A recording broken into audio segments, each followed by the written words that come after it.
have a question that you don't seem to find the answer in traditional theology, and they're not trying to give you an answer, the whole question of afterlife and heaven, etc. I love the way he put it in this book, and so maybe do I have to buy into the whole thing, or or just take that as something for me to meditate on? This is a very high level. Joe's doing theology at a very high conceptual level. He's written other books. He's got a book called Introduction to Process Theology, or something like that, which I wrote the introduction to, which is be a much better place to start. But it's what he's written here is completely consistent with what he's sort of a scholastic type of Whiteheadian.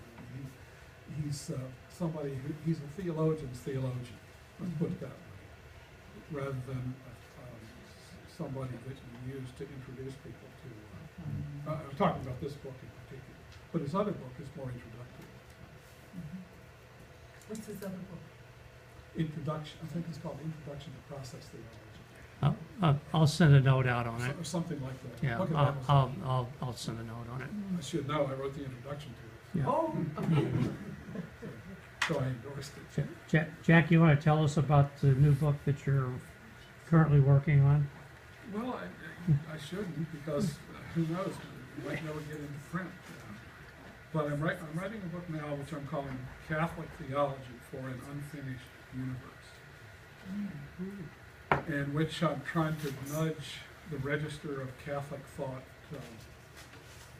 away from static hierarchical thinking, like Teilhard was doing.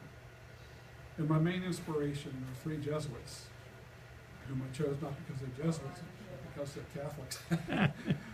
Teilhard de Chardin, Bernard Lonergan, and to some degree Karl Rahner. They're my companions, but I'm putting it together in a different sort of way. And so it's coming along, but the reason I'm doing it is because I think that our church, to the extent that it is dysfunctional, and it is in many ways, hasn't explored enough the cosmological and metaphysical roots of that dysfunctionality.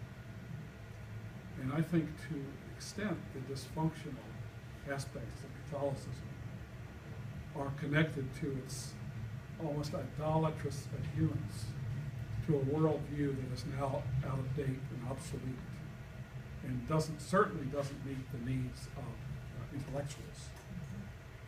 But it doesn't meet the pastoral needs of people either.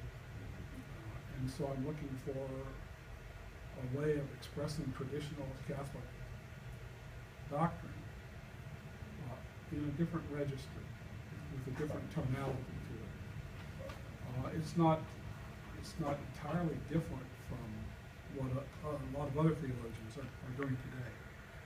But I think the way in which I'm doing it is a little bit different because of my own personal background and the kind of people I've been dealing with for 40 years now. So hopefully, so pray for it. Pray for her. For it to